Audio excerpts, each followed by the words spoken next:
Massa per satuan volume. Kan itu kan? Boleh tidak massa per satuan luas?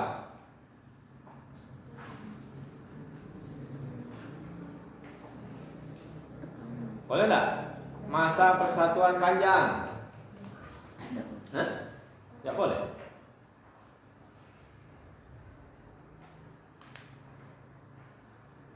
Boleh lagi? Boleh tidak? Massa per satuan volume. Kira-kira kertas ini ada tidak massa jenisnya? Hah?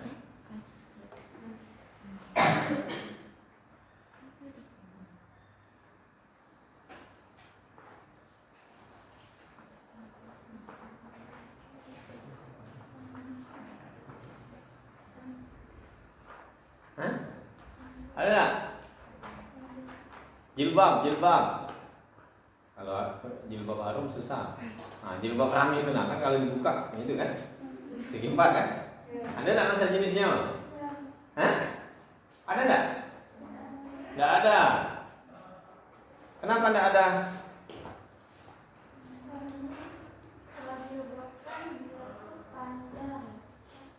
Panjang?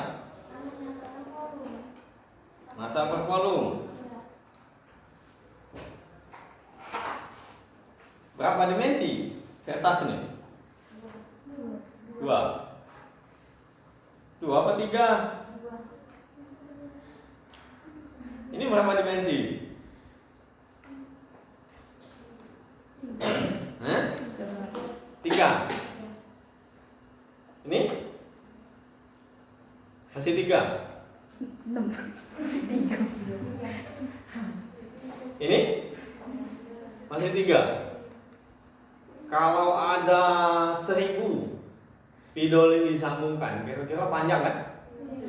Panjang. Berapa dimensi? 3. Kabel itu berapa dimensi? 3 dimensi. Hah? 1. Jadi garis lurus. Garis lurus berapa dimensi? 1. Benang berapa dimensi? 1. Tali 1.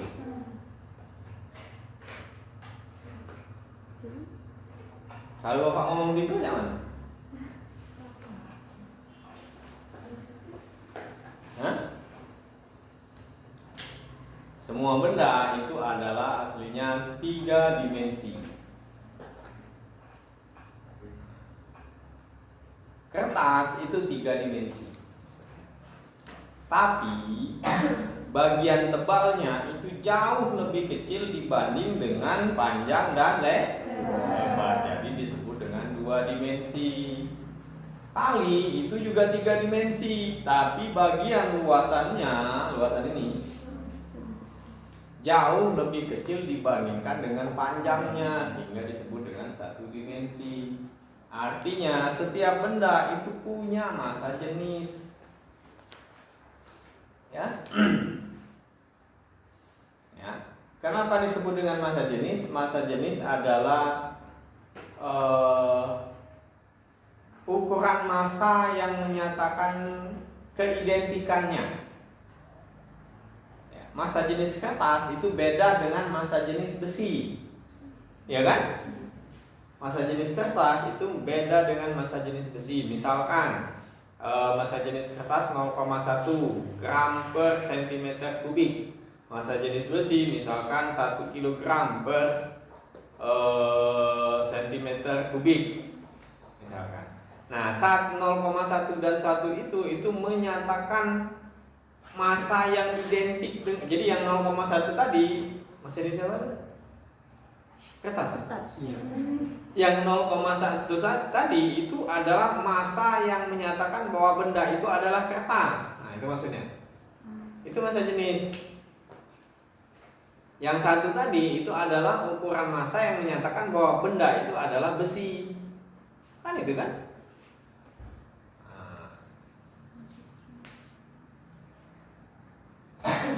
Mawardi makan maksimal 2 kali sehari. Anggi Mawardi 3 kali. Kami sekali ini apa? Nian sekali. Tidak yakin loh. Jadi frekuensi makan si Mawardi itu 2 kali. Jadi 2 itu menyatakan adalah frekuensi unik makan si Mawardi. Cuman Mawardi dewe makan 2 kali sehari. Itu maksudnya. Ya. Yang 3 kali cuma Anggi baik 3 kali sehari. Yang lain enggak dong. Itu menyatakan keunikan si Anggi. Makanya disebut dengan massa jenis. Ya. Nah, itu massa jenis. Nah, massa jenis tadi adalah kalau dari persamaannya adalah massa persatuan volume atau luas atau panjang. Ya. Nah, ada yang menyebutnya dengan rapat massa. Ya kan? Rapat massa jenis atau rapat massa. Nah, maksudnya si rapat energi ini tidak usah rumit-rumit mikirnya. Ini juga identik atau analog atau sama dengan massa jenis tadi. Jadi kalau massa jenis massa persatuan volume, maka rapat energi itu adalah energi persatuan volume juga. Ya. Jadi mikirnya tidak rumit-rumit. Oh, itu cuma diubah objeknya. Kalau tadi massa, sekarang adalah energi. Nah, itu ya. Jadi itu yang dimaksud dengan distribusi. Jadi sebaran ya, distribusi sebaran rapat energi adalah energi persatuan volume. Nah, jika fungsi distribusi rapat energi spektral itu dilambang dengan rho T dengan variabel nu, maka rho T nu d nu menyatakan energi termal persatuan volume rongga bertemperatur T. Nah, jadi ini apa tadi? Apa katanya? Ini tadi apa? Rho nu tadi apa? Distribusi rapat energi spektral. Ini adalah ini distribusi rapat energi spektral. Kalau Zoom cepet juga jelasnya.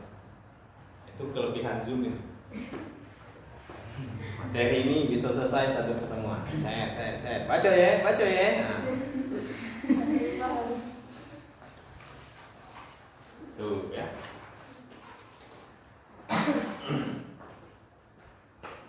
Kemudian rho ini T ya. Rho nu d nu ini adalah apa katanya? Nah, energi termal persatuan volume. Nah, ini adalah energi termal per volume.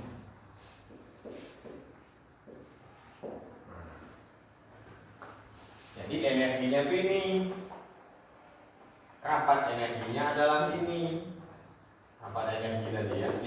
Ini distribusinya, distribusi bukan rapat energinya. Distribusi rapat energi, sebaran rapat energinya.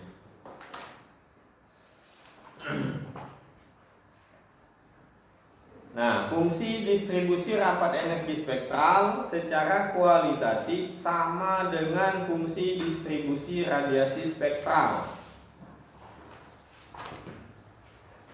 Jadi katanya secara kualitatif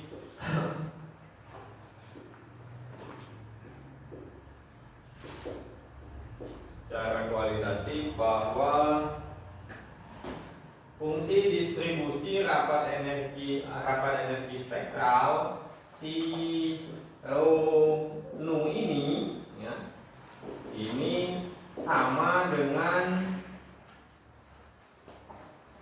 fungsi fungsi radiasi rapat energi spektral. Ini konstanta pembanding saja, C/4. Ya.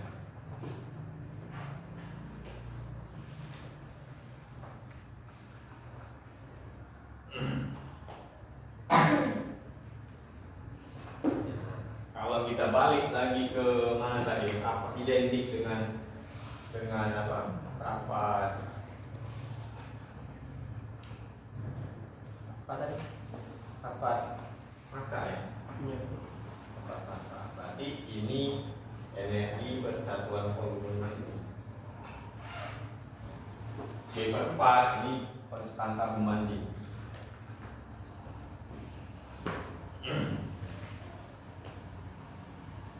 Terjadinya radiasi di dalam rongga dijelaskan sebagai berikut. Oke, itu penjelasannya. Kita asumsikan dinding rongga berupa konduktor. Maka jika dipanaskan, elektron yang ada di dinding rongga akan tereksitasi secara termal sehingga berosilasi. Berdasarkan teori Maxwell, osilasi elektron ini menghasilkan radiasi elektromagnet.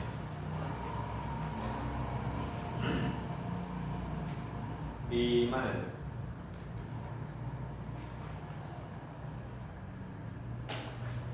Maxwell di mana? Kesamaan Maxwell apa itu di mana? Ada listrik. Dan listrik ya, bagian itu ya. Jadi tentang kelistrikan. Radiasi ini akan terkungkung. Nah, ini yang dijelaskan di awal tadi ya. Radiasi ini akan terkungkung di dalam rongga dalam bentuk gelombang tegak.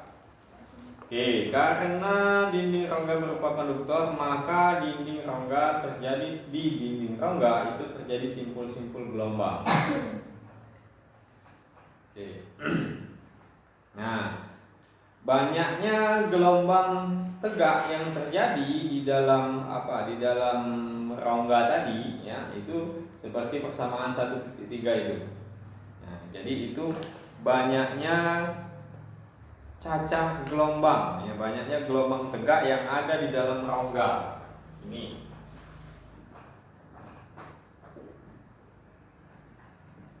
Banyaknya gelombang tegak yang ada di dalam rongga. Dituliskan N nu D nu N nu D nu sebesar berapa? 8 pi P C pangkat 3 8 pi P C pangkat 3. Terus apa lagi? Nu kuadrat D nu kuadrat D nu. Ini lihat, ini P volume, ini frekuensi. Nah, itu banyaknya gelombangnya.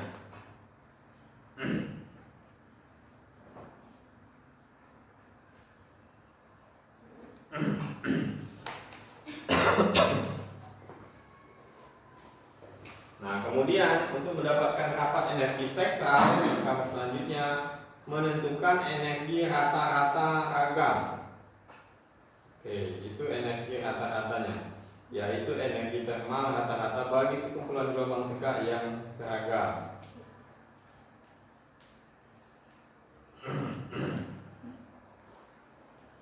Oke, N tadi ini adalah banyaknya gelombang tegak, ya, banyaknya gelombang tegak yang ada di dalam rongga tadi ya. Nah, setiap gelombang tegak yang ada di dalam rongga itu membawa energi termal tadi ya.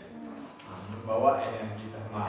Tadi kan banyak gelombangnya. Maka kalau dia banyak, karena dia tidak sama, ada 1, ada 3, ada berapa. Nah, nanti kan kalau ditanya berapa energi yang di sana, bagaimana kita menyukurnya? Kita menggunakan rata-rata. bagaimana nilai fisika kuantum yang ganjil Pak? Ditanya Pak Andi. Rata-rata 50 kan Pak? Nah, kan itu kan? Detailnya seperti apa? Mengerti Pak Dulu. Nah, itu. Jadi karena di dalam rongga tadi banyak energinya, maka untuk mewakilkan satu energi kita gunakan energi rata-rata di sana. Ya. Nah, kita kembali ke sini tadi. Ini tadi identik dengan ini ya, rapat energi atau identik dengan rapat massa persatuan volume. Jadi kalau rapat energi itu adalah energi persatuan volume. Rho nu sama dengan. Nah, kita gunakan energi rata-rata persatuan volume. Nah, ini. Nah, itu saja. Nah, karena ada banyak energi N, kalikan saja ini.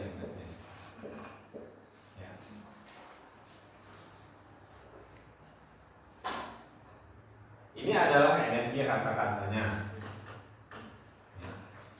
Rapat energi, ingat saja, rapat energi itu adalah energi persatuan volume. Identik dengan rapat massa persatuan volume. Ya. Nah, karena di sini kita ini ada denu, tambahkan saja di sini. Poin pentingnya kan adalah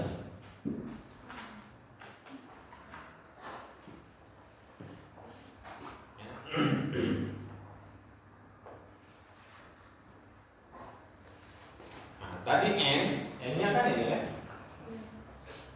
Ini masukkan saja. Ini 8 pi P kemudian C pangkat 3 nu kuadrat, ini ada energi rata-ratanya d nu. Apa jadinya? Ini per P lagi kan? Nah, jadi berapa ini? 8 pi nu kuadrat, ini C pangkat 3 d nu.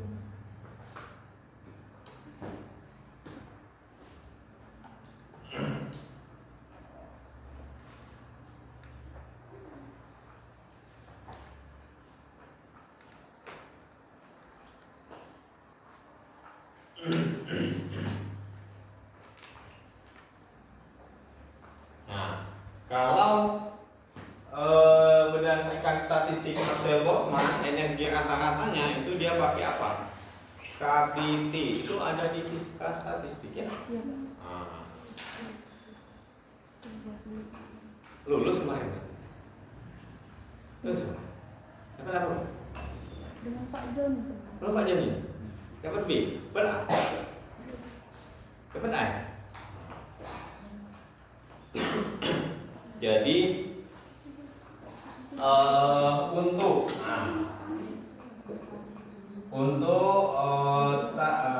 statistik Stefan Boltzmann, energi rata-ratanya itu sama dengan KB.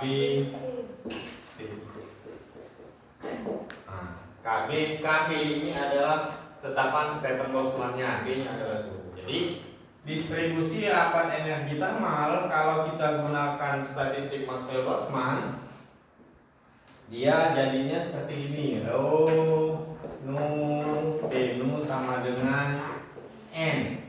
Ini ya. KBT. Oh, ini N yang mana ya? Ada 8 pi tadi. Oh ya. Oh, langsung ini saja. 8 pi nu kuadrat, ini KBT per C pangkat 3 Denu. Nah, ini Stephen Boltzmann.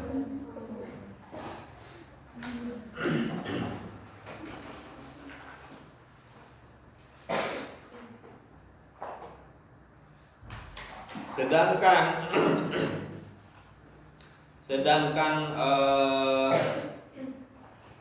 kalau menurut si Planck, ini Planck ya. Ini Planck, Max Planck. Energi ratanya itu sama dengan H-nu per E pangkat H-nu per KBT.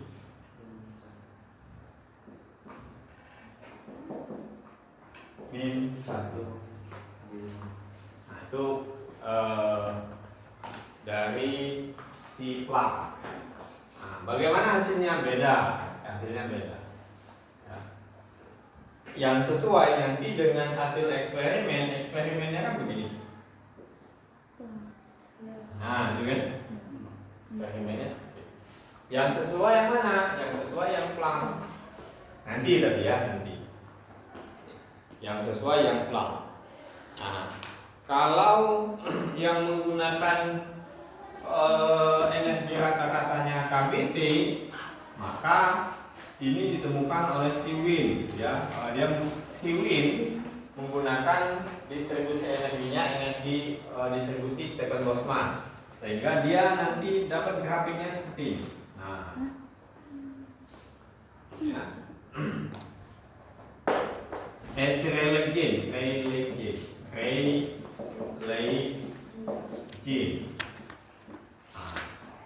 Dia mendapatkan hasil yang ini eksperimennya. Nah, teori dia kalau ketika menggunakan energi distribusinya seperti ini, maka dia dapat bentuk grafik yang seperti ini. Ya. Ini naik terus. Ya. Mana? Ya, yang Win tuh dia yang di bawah kurvanya Boltzmann, di bawah sini. Di bawah kurva yang hasil eksperimen tadi. Kalau yang Win Sama seperti ini. iya agak ke bawah deh. Ke bawah. Iya. Nah. Cuman pas titik apinya yang sama. Jangan. Di bawah ya. Oke, yang Rayleigh Jean dia. Nah, ini yang Rayleigh Jean. Jadi hasil analisis dia yang cocok itu untuk daerah frekuensi yang rendah, ya. Untuk frekuensi yang rendah dia cocok. Tapi untuk frekuensi yang tinggi dia tidak cocok. Itu yang Rayleigh Jean. Nah, di sini terjadi yang namanya UV catastrophe. Gimana tulisannya? Carilah ya. UV catastrophe atau bencana ultraviolet. Ya. Jadi maksudnya kalau menggunakan hasil hitungan si Rayleigh Jean ini, kita tidak bisa lama-lama berdiam di dekat api unggun. Karena lama-kelamaan nanti kita akan terbakar. Karena naik terus. Ini kan naik terus kan energinya. Ini terus. Nah, padahal kan enggak kan. Kita badan kita dingin, kemudian duduk di samping api unggun, nanti hangat. Hangatnya pada saat titik tertentu mencapai puncak kan, terus enggak panas lagi kan. Ya seperti itu.